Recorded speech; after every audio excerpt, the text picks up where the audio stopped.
All right, kids, real quick, using a jig for the trim piece. These are my nails, so it can't go anywhere. This is the saw mark side from when I split it. That means this will go up against the counter. So when we flip it over, these are the two sides that people's fingers are going to be touching.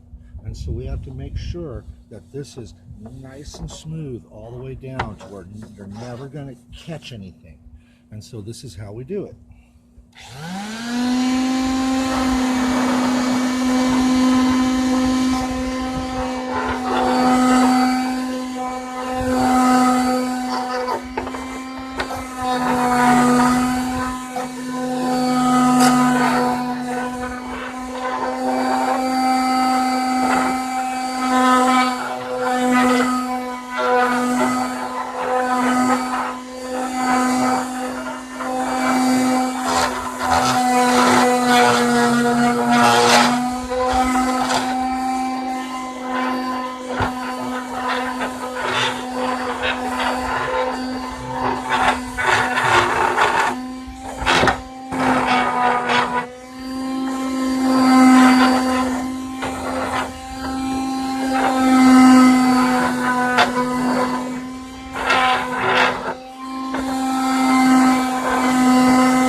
All right, and if you'll notice from imperfections, I'm going to lose 1.5 feet of this one right here just because of the way it's split on the end.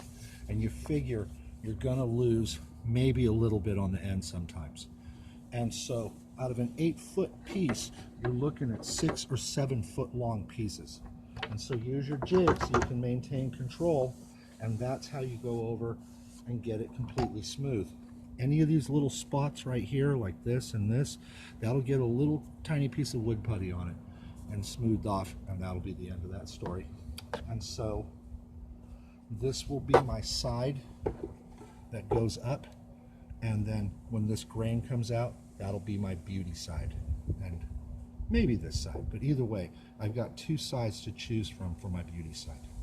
And from here, trim, stain, drill some little holes, good to go.